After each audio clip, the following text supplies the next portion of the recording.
satu persatu oleh Allah. Ulama, pejabat, orang tua, semuanya dimintai pertanggungjawaban oleh Allah Subhanahu wa taala. Pertama, Allah bertanya kepada para ulama.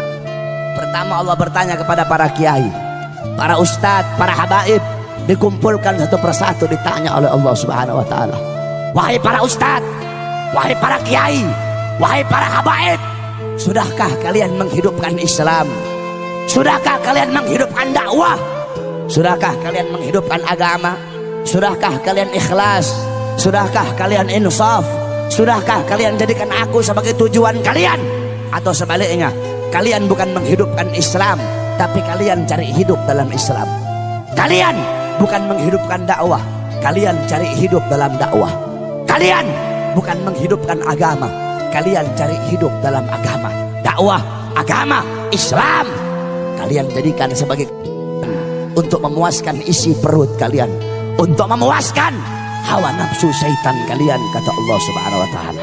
Ditunjuk, oh kata Allah, ini nih ustadznya Ahok nih, ini nih kiai yang dulu dukung Ahok nih, ini nih kiai-kiai yang jadi anjing-anjingnya pejabat ini kiai-kiai yang berdiri depan pintu, sudah berdiri depan pintu penguasa dengan harapan sebagian daripada harta mereka, sehingga yang halal mereka bilang haram, yang haram engkau bilang halal, yang hak engkau bilang batil, yang batil engkau bilang hak. Kata Allah, kamu kera-kera bersorban, kamu ustadz jahanam, kamu kiai bangsat, kata Allah Subhanahu wa taala. Oh, ini nih kiai ngaku NU tapi bela Ahok nih, kata Allah. NU yang lurus nggak bakal pilih Ahok, saudara-saudara. NU yang lurus tidak bakal bela Ahok. Kalau ada ustadz atau kiai ngaku NU bela Ahok, itu bukan Nahdlatul Ulama, nasi uduk gitu, saudara-saudara. Ustadz kiai NU yang lurus, yang bener-bener NU, nggak bakal bela Ahok. Si Nusron Wahid, si monyong satu itu, goblok itu, bawa Quran, bawa dalil, pakai wallahu alimun bimuradi, wallahu alimun bimuradi, goblok. Kamu nggak ngerti ayat muhkam, kamu nggak ngerti ayat mutasyabihat. Ada ayat muhkam, ada ayat mutasyabihat. Kalau ayat-ayat mutasyabihat, wallahu alimun bimuradi, kaf ya ain sad, wallahu alimun bimuradi, maksudnya dikembalikan kepada Allah. Kalau ayat-ayat mutasyabihat, para mufassir memakai metode tafwid, tafwid ba'da ta'wil ijmali, yaitu mereka memakai metode tafwid. Mereka mengeluarkan maksud dhahiriyah daripada ayat tersebut. Allah duduk di arsy, mereka keluarkan, mereka buang makna dhahir dan mengembalikan makna yang dimaksud kepada Allah Subhanahu wa taala. Ini Al-Maidah 51, bukan ayat mutasyabihat, ini ayat muhkam, goblok. Katanya santri, katanya ustadz, tapi kok goblok?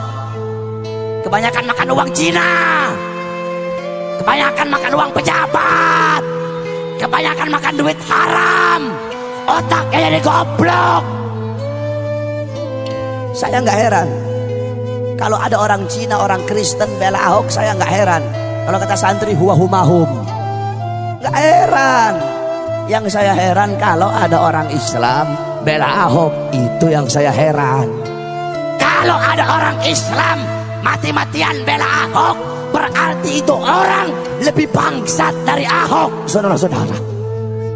Apalagi ada ustadz, ada kiai pakai sorban bela Ahok, jual dalil. Kalau ada ustadz kiai bela Ahok, itu ustadz, itu kiai lebih bajingan dari Ahok, saudara-saudara. Kenapa? Ahok ini musuh nyata.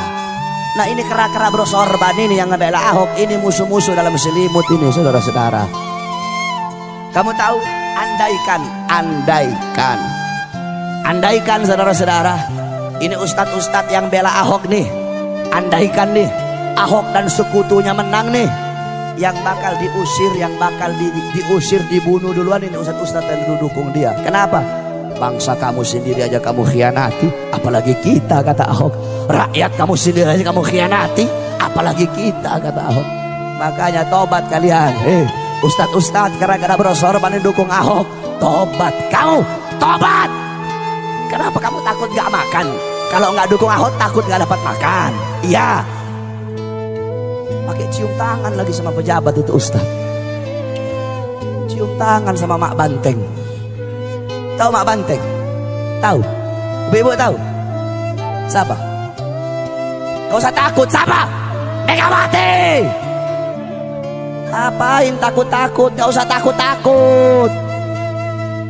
Pejabat-pejabat pusat sekarang itu kebanyakan saking bela mati-matian si Ahok, sampai para ustadz, para kiai, para habaib dikriminalisasi. Habib Rizik mau dimasukkan penjara. Para ustadz, para kiai, para habaib mau dibungkam mulutnya masing-masing, diancam, difitnah, dicaci maki. Disangkanya kami para habaib takut kali. Hei pejabat, hei aparat, kami para habaib, kami bukan pecundang, kami bukan penakut, kami tidak akan pernah mundur walaupun satu langkah. Di dalam tubuhnya kami mengalir darah keberanian, dalam tubuh kami mengalir darah-darah pejuang. Kami punya kakek-kakek udah biasa dibunuh, kakek-kakek kami biasa dicaci maki, kakek-kakek kami biasa dipenjara. Kami punya kakek Sayyidina Ali bin Abi Thalib difitnah, dicaci maki di mimbar-mimbar sampai beliau dibunuh. Beliau dibunuh. Kenapa beliau dibunuh? Beliau dibunuh karena beliau dengan lantang menyuarakan kebenaran melawan para pejabat-pejabat yang zalim. Saudara-saudara, kami punya datuk Sayyidina Hasan bin Ali. Beliau wafat diracun. Diracun. Kenapa beliau mati diracun? Beliau mati diracun, beliau dibunuh karena beliau dengan lantang menyuarakan kebenaran melawan para pemerintah yang zalim. Kami punya kakek Sayyidina Husain bin Ali, Husain bin Fatimah binti Rasulullah. Beliau wafat dibunuh, dipenggal kepalanya, saudara-saudara. Terpisah kepala dengan jasadnya. Kenapa beliau dibunuh? Beliau dibunuh karena beliau dengan lantang menyuarakan kebenaran melawan para pemerintah yang zalim. Darah-darah beliau mengalir di dalam tubuhnya kami para habaib. Maka kami akan tetap tegak berdiri menantang segala macam kezaliman. Kami tidak akan tunduk. Kami tidak akan tunduk kepada maksiat, tidak akan tunduk kepada mungkarat, tidak akan tunduk kepada dalalat, tidak akan tunduk kepada sayyiat, tidak akan tunduk kepada mukhalafat. Semakin kalian bungkam mulut kami, semakin kalian bungkam mulut kami akan semakin meneriakkan kebenaran, saudara-saudara. Jikalau kalian maju satu langkah untuk melawan para ulama kami, maju satu langkah untuk melawan para kiai kami, maju satu langkah untuk melawan para habaib kami, maka kami umat Islam, kami para santri maju 1000 langkah untuk melawan kalian. Allahu Akbar. Jangan macam-macam kamu sama santri, sama ulama. Indonesia, tanah Indonesia telah dicuci dengan darah para ulama, dicuci dengan darah para santri, dicuci dengan darah para pahlawan. Kalian duduk petentang-petenteng, ngambil manisnya doang, pakai sok-sokan lagi memusuhin para ulama. Jangan sombong sama pangkat kamu. Jokowi, jangan sombong sama pangkat. Megawati, jangan sombong sama pangkat. Tito, jangan sombong sama pangkat dan jabatan kamu. Di atas kalian ada Allah. Jokowi di akhirat dipites kayak kutu sama Allah Subhanahu wa taala. Jangan pangkat sama jabatan, tahta dan kekuasaan.